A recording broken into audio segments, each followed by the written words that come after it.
The Dutch were much more ruthless, much tougher. They slaughtered whole populations in these little islands. The Dutch really just annihilated any kind of opposition, leveled islands that resisted.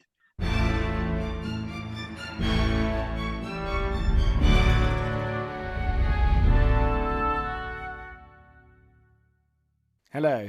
On the 20th of September 1519, 5 ships and 270 men set sail from Spain with the objective of finding the Moluccas, a small group of resource-rich islands in modern-day Indonesia. Ferdinand Magellan was the leader, and so began a race between Portugal and Spain to create a global network of trade that would create vast wealth for Europeans. The Dutch and English got in on the act, but the natives of these isles would suffer terribly as a result. Roger Crowley joins to discuss the spice trade. Please do get in touch, and if you can share with friends or even give me a gentle review, I'd be hugely grateful. Plenty more great history to come, but until then I'm going to hand you over to me and Roger talking the spice race.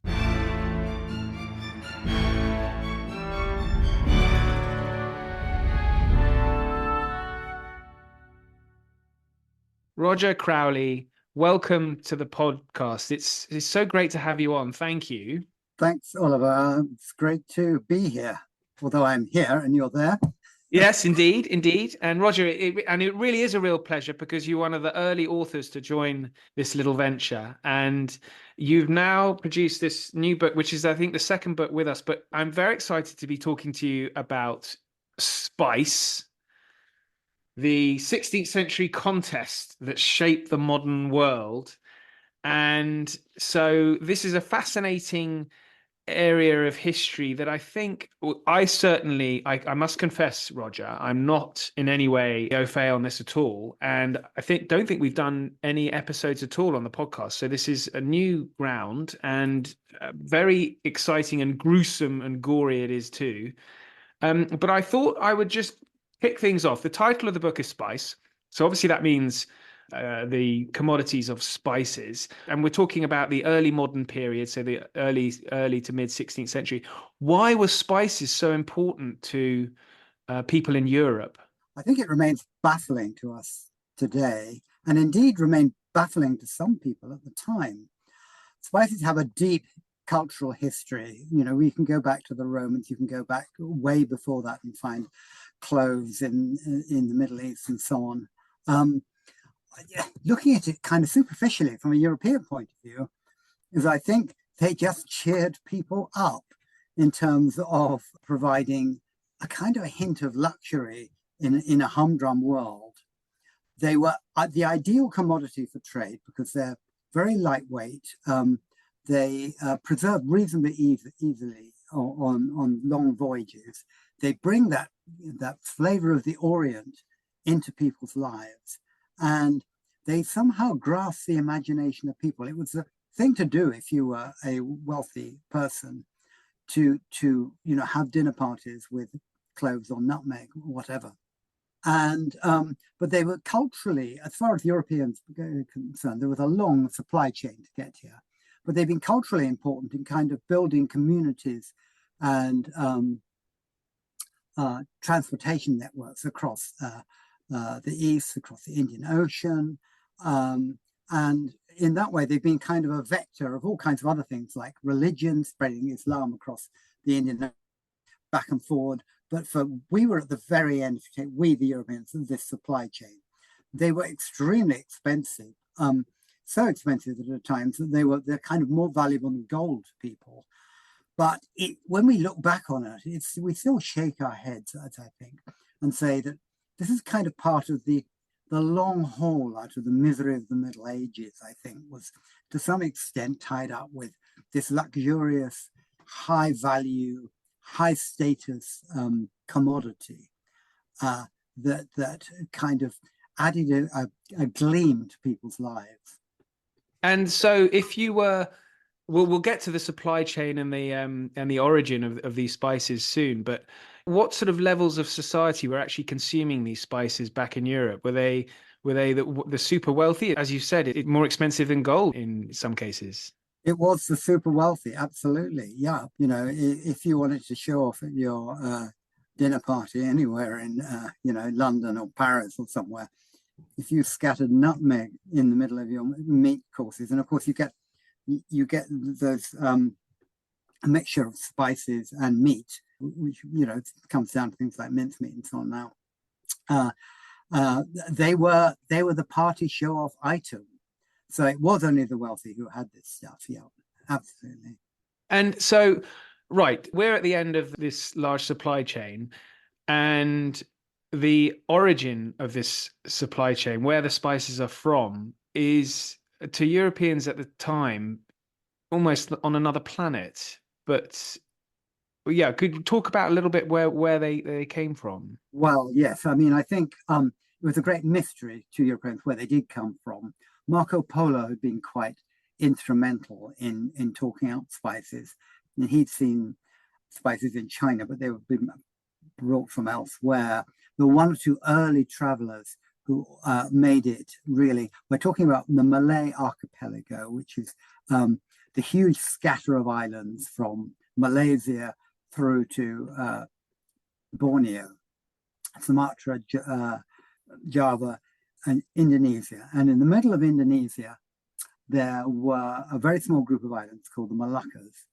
And this is kind of a laboratory of evolution. The Alfred Wallace, the famous 19th century naturalist who went to these islands, worked out this was the place where different species met. There's a line called the Wallace line, which divides those species which come from the Indian Ocean, those species that come from Australasia.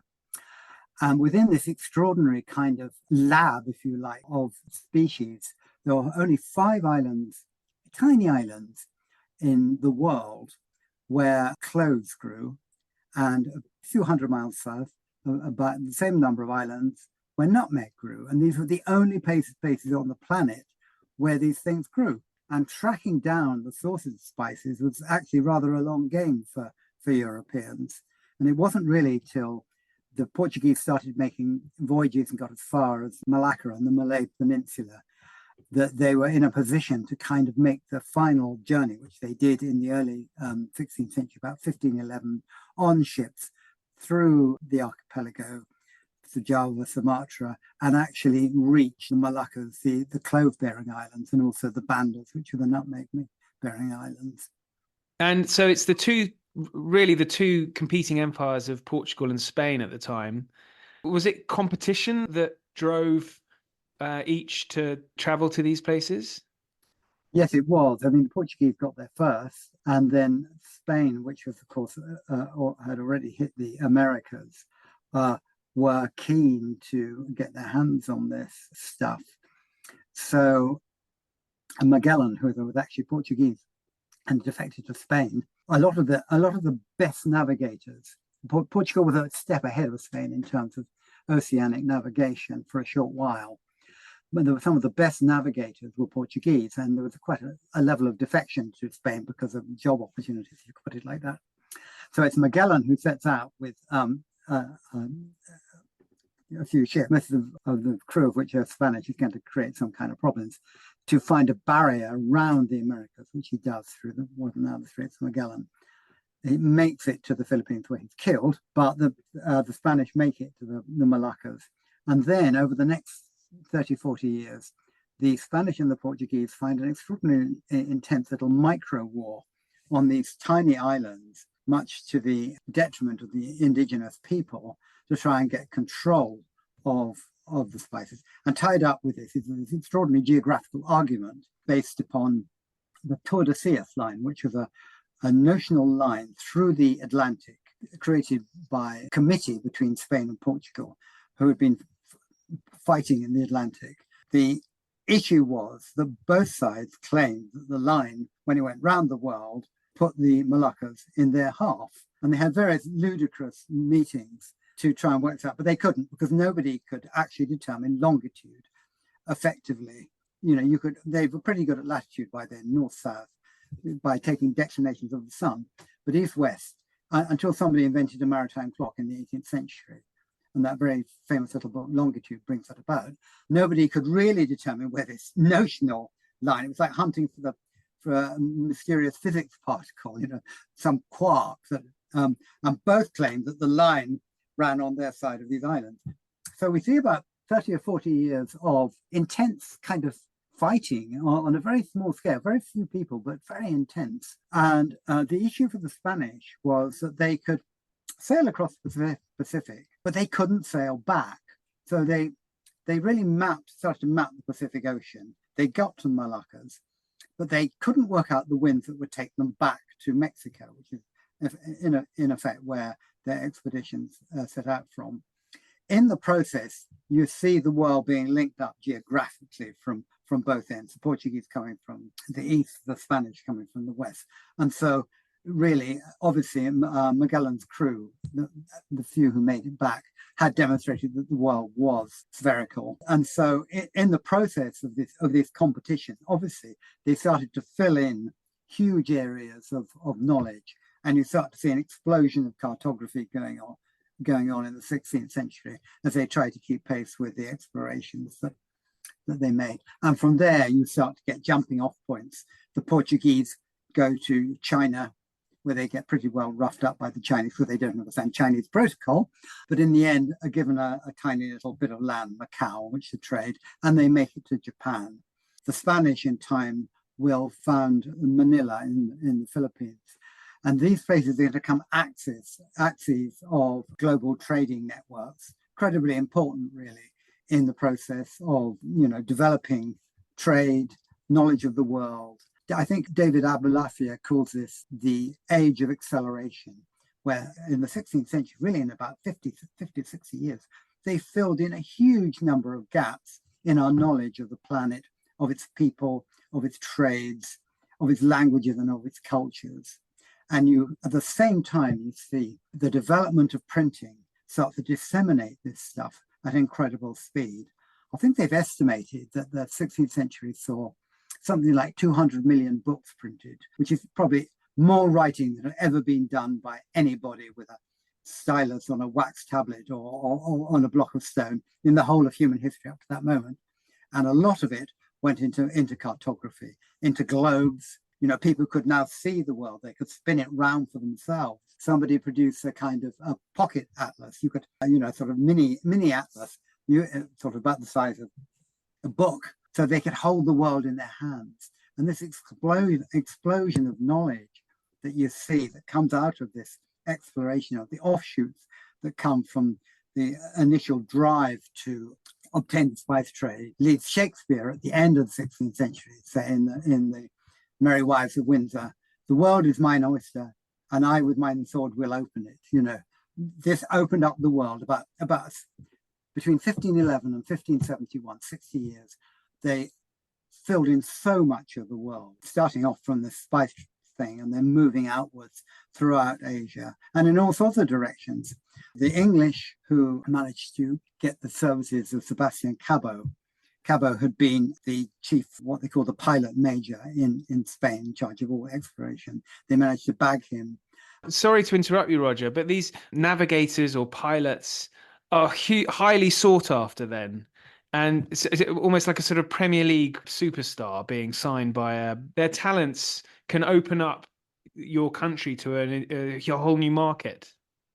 Oh, no, you're absolutely right. Yeah, they were. I mean, you could go for the highest price, which is why, you get people like Cabot who suddenly realize there's an opportunity to come to England and make his fortune. The same with all sorts of navigators. You see Venetians, you see Portuguese navigators, I said, were very valuable to begin with. And yeah, these were Premier League guys who could, command the price and were important, extremely important, they were superstars. You're absolutely right.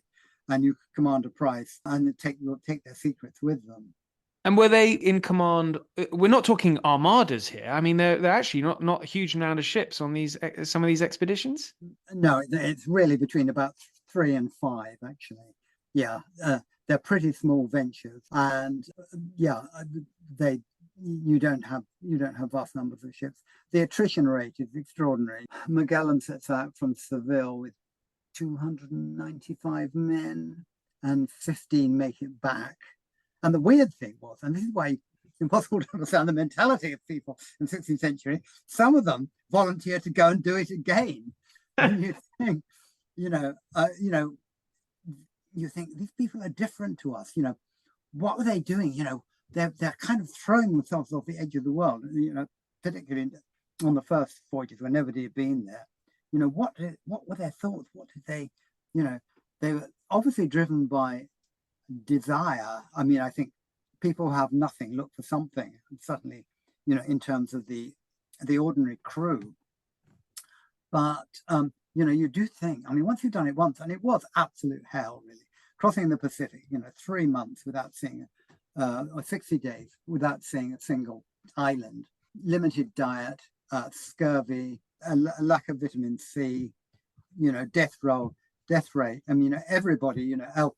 Sebastian Elcano, the one who made it back again, dies at sea. All of these people effectively are very absolutely are dropped overboard in their hammock, into the depths of the ocean, really. So they're obviously different people to us, and it's difficult to probe that mentality. But poverty drives people. The idea of becoming wealthy. Magellan, it appears, really wanted to set up his own kind of fiefdom. He didn't really want to report back to the King of Spain at all. He wanted his own kingdom. The idea of the East as being, as it has been in the mentality of Europeans, you can go on through the East India Company and wherever, of being a center of great wealth and importance. It's obviously in the minds of these people, but it still makes you shake your head. If you've done it once, mate, it was terrible. Why? And of course, all the guys who did it second time around didn't come back. Yeah, it's a very high, 100% death rate for those who return. Then, so with Magellan, he's an interesting fellow because his name is who we all learn as school children, and then of course there's the Magellan Straits. But you've mentioned Elcano, his sort of right-hand man. And it seems as though he probably deserves a little bit more recognition than Magellan, because Magellan, as you say, how Magellan, they get to these islands and meet these indigenous populations, and in many cases, there's a huge amount of violence. Yes, I mean, weirdly, Magellan actually slightly deviates course and never gets to the Moluccas. He goes slightly north into what we can now call the Philippines, and people have scratched their heads over this. And I think he decided that he could set up a kingdom there of his own. Elcano certainly deserves a huge amount of praise because he had to make the journey back from the Moluccas. He had to avoid the Portuguese who were out looking for him in the Indian Ocean, which meant he swung incredibly far south, out of sight of land for a very, very long time, gets round Cape of Good Hope, and gets to Cape Verde, which is actually Portuguese, and where the head navigator scratches his head and says, "I thought it was a Wednesday," and these people here are saying it's Thursday, and they hadn't realised. When they got back home, they realised that this process had actually added a day or taken off a day, they'd crossed the date line effectively. But that was an extraordinary piece of sailing, absolutely. A lot of the best of the Spanish mariners were actually Basques, people from the north coast, because these people were Atlantic sailors like the Portuguese were. And a man who's, I think, very important to the whole story of this, who's completely unknown, is a man called Andres Urdaneta. Urdaneta was a Basque. He went on one of these expeditions and he made it home again. And he cracked the big problem in terms of linking the world together. The Spanish could sail west to these islands, and it was like a lobster pot. They tried to sail back in, they got hit by the winds. The Portuguese captured them and sort of repatriated them on their own ships. And this happened about 3 or 4 times. And Urdaneta, who actually became a monk, but he'd spent 12 years living wild on the Moluccas, and he'd studied the meteorology of the ocean. And he worked out how to sail back from the Indonesian archipelago, from the Moluccas, back to Mexico. You had to swing up towards Japan, catch a wind, and come back again. And this was very critical because it then allowed two-way communication between Mexico, which is a hub of the Spanish Empire, and the Philippines. And they could create a trading hub at Manila, and then ships could sail back to Mexico. Every year, the Spanish would send back two what effectively treasure ships, the Manila galleons, laden with all the wealth that had been collected in the last 12 months. This is very handy when Drake turns up on the third navigation of the wealth, captures one of these things and makes a sort of like 40,000% profit for his backers. And this happened again in the 18th century with a bloke called Anson, dreadful voyage. But these Manila galleons carried goods back and forth between Mexico, the Americas, or from Europe, all the way to Manila.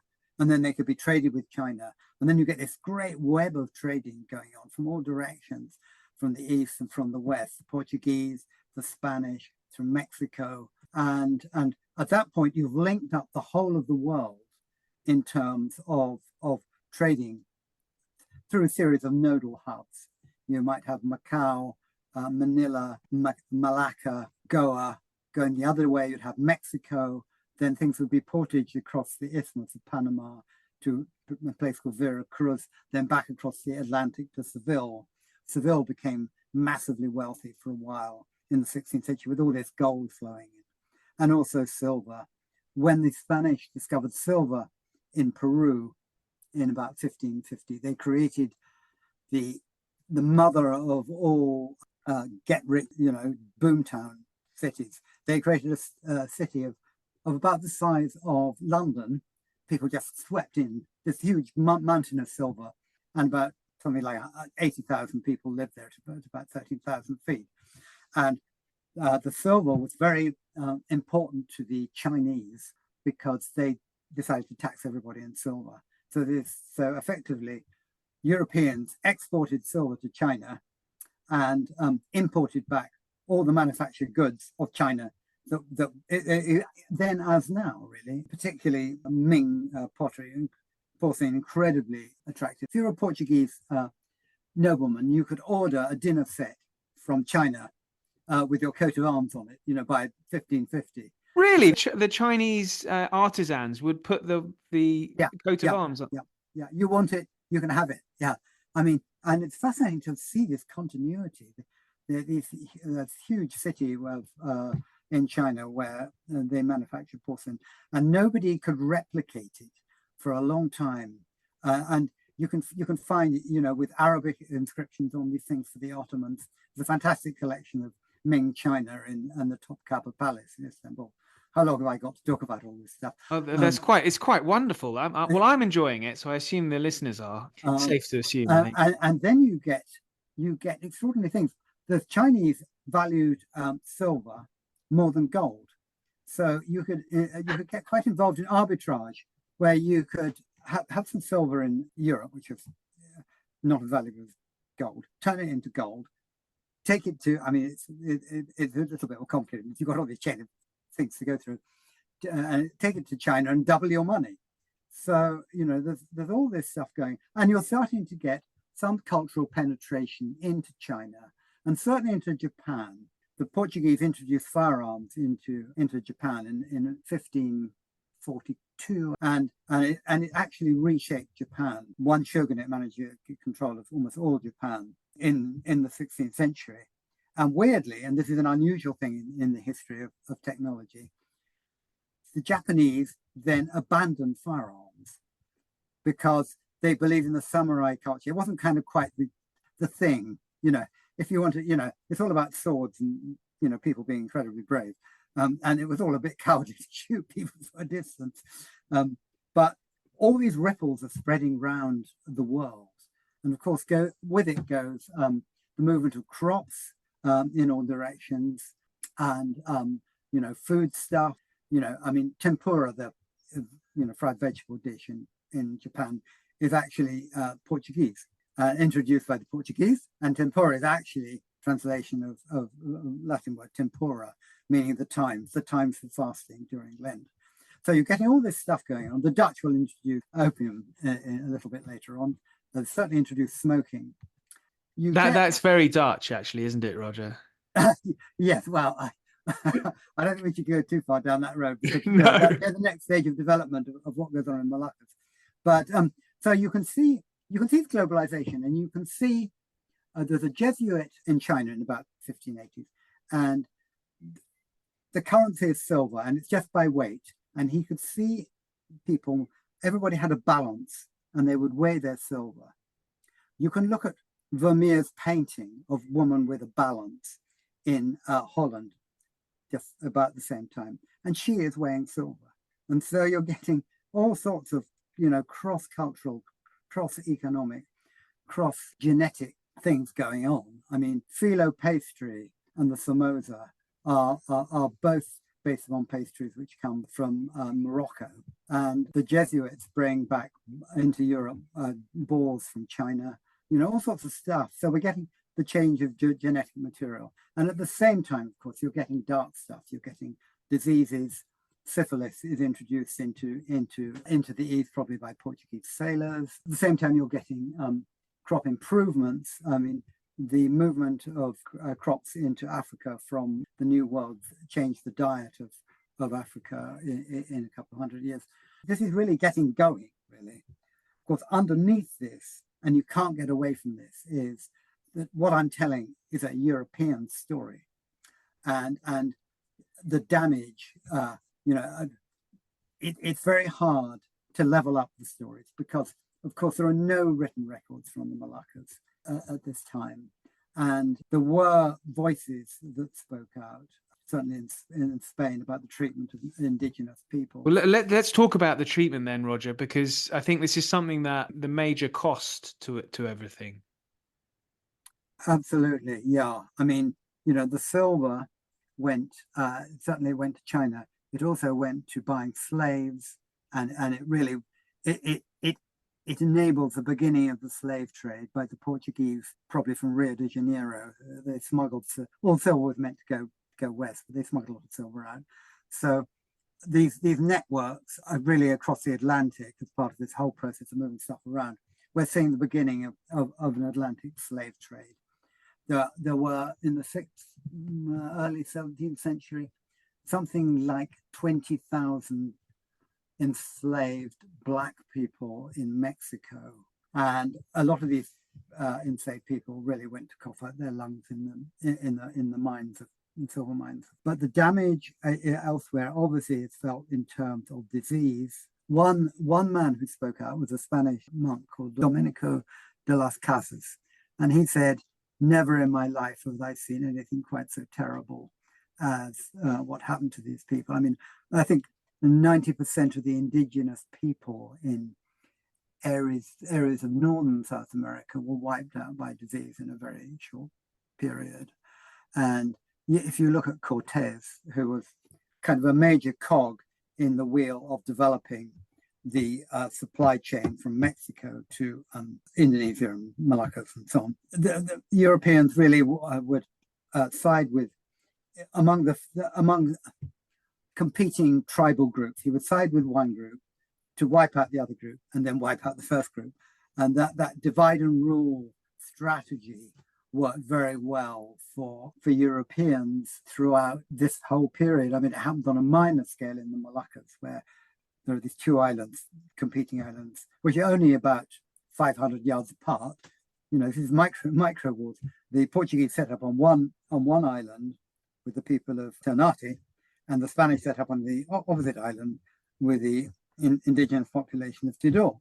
And so these people are being co-opted really into European wars. Sorry to interrupt you again, Roger, please forgive me, but how did the Portuguese and the Spanish treat, in your research, how are they describing these people? Is it as though they're sort of children, or do they view them as sort of undermensch, sort of almost inhuman? Is there a kind of paternal aspect to it, or is it just pure exploitation? It's variable, actually. I mean, I think a lot of the Portuguese governors had a very bad record, actually. But there's occasional good guy in there, the guy called Galvão, who was genuinely interested, wrote a very interesting account on their anthropology. He regarded the people as people. He actually improved their lot quite a bit, but eventually he was pushed out by the Portuguese traders who didn't want this kind of thing. On the whole, it was fairly oppressive. and they weren't enslaved and taken away to anywhere, quite honestly, because they weren't. That's where they were. There was no plantations to enslave them in these places, but they tended to treat them as obviously as a lower life form, and there were things which genuinely disgusted Europeans. The decapitation of your rivals, taking them home as the heads home as trophies that appalled Europeans. There were things within the political ecology, if you like, of the warfare and nature of these people that did seem barbaric to Europeans.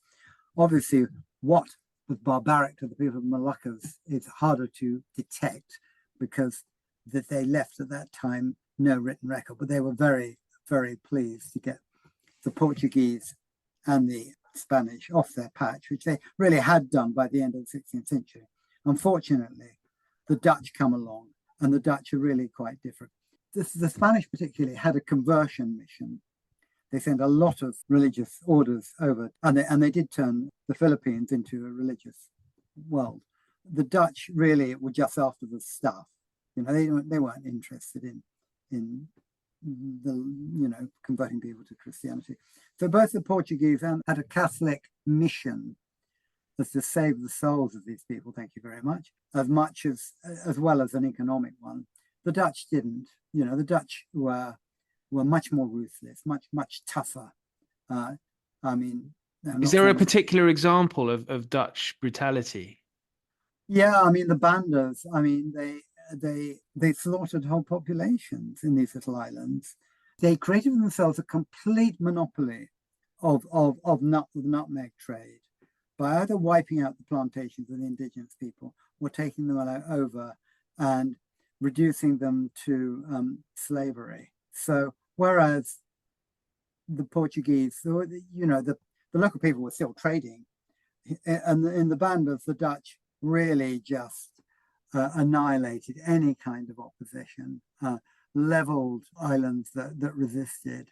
And so they had complete control of the nutmeg trade. And, the ruthless of these guys said, there's no point in trying to be nice to these people. We must treat them with the edge of the sword, effectively. And so it's not a good story, I'm afraid, the Dutch story. It's not that the East India Company and so on didn't do all sorts of other things that were equally awful, but of this period, it's interesting that the Spanish and the Portuguese were so they were Catholics, basically, and they believed in saving the souls of people. And in the Philippines, oddly, although the Filipinos managed to kill Magellan, Magellan is actually quite a common Indonesian surname.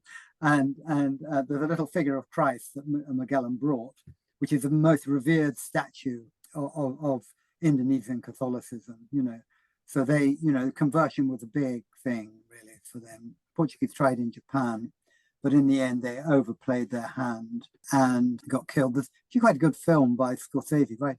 It's sort of odd film. Silence, yeah, it's excellent. Have you seen it? Yeah, it's brilliant. Yeah, very good. Yeah, about the. That's the period after, because we've had a bit later on. Yeah. Yes, because we've had a Giles Milton joined to chat about William Adams. Yeah.